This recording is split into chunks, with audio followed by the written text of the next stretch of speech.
അതൊരു വെറും മാലയല്ല. ദേശീയ അവാർഡ് വേദിയിൽ റാണി മുഖർജി അണിഞ്ഞ മാലയുടെ പ്രത്യേകത.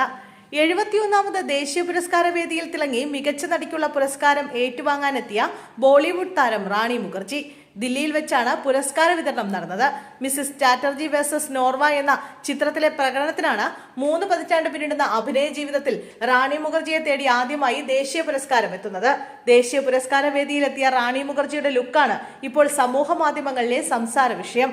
സബ്യസാചി ഒരുക്കിയ മനോഹരമായ സാരിയിൽ റാണി മുഖർജി മനോഹരിയായിരുന്നു. എന്നാൽ ആ സാരിയോളം കാണുന്നവരുടെ ഹൃദയം കവർന്നത് റാണി ധരിച്ചിരുന്ന സ്വർണ്ണമാലയാണ്. അതിലുള്ള കാരണം ആ മാലയിൽ കൊത്തിവെച്ച മകളുടെ പേരായ ആതിരയിലെ ആദ്യ അക്ഷരം എ എന്നതായിരുന്നു. പുരസ്കാരം ഏറ്റുവാങ്ങുന്ന റാണിയുടെ ഈ മാലയിൽ നിന്ന് കണ്ടുനിന്നവർ കണ്ണെടുത്തില്ല. ഇതിലൂടെ തന്റെ മകളെ ഹൃദയത്തിനടുത്ത് കരുതുന്നുവെന്നൊരു സന്ദേശം കൂടി റാണി മുഖർജി പറയുന്നു. മാതൃത്വത്തിന്റെ മൂല്യങ്ങൾ വിളിച്ചു പറയുന്ന മിസ്സിസ് ചാറ്റർജി വേഴ്സസ് നോർവ എന്ന സിനിമയിലെ തന്റെ പ്രകടനത്തിന് കിട്ടിയ ഈ അംഗീകാരം ലോകത്താകമാനമുള്ള അമ്മമാർക്ക് സമർപ്പിക്കുന്നെന്ന് റാണി മുഖർജി നേരത്തെ പറഞ്ഞിരുന്നു. തന്റെ മകളെ തിരികെ ലഭിക്കാൻ നോർവേയിൽ നിയമവ്യവസ്ഥയ്ക്കെതിരെ പോരാട്ടം നടത്തിയ ഇന്ത്യക്കാരിയായ അമ്മയുടെ യഥാർത്ഥ ജീവിതകഥയിൽ നിന്ന് പ്രചോദനം ഉൾക്കൊണ്ടാണ് മിസ്സിസ് ചാറ്റർജി വേഴ്സസ് നോർവ ഒരുക്കിയത്.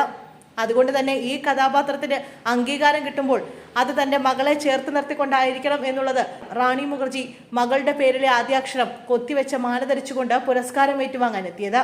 സ്വകാര്യതയ്ക്ക് ഏറെ പ്രാധാന്യം കൽപ്പിക്കുന്ന റാണി മുഖർജിയും ഭർത്താവ് ആദിത്യ ചോപ്രയും മകൾ അധീരയെ പൊതുവേദികളിൽ കൊണ്ടുവരാറില്ല.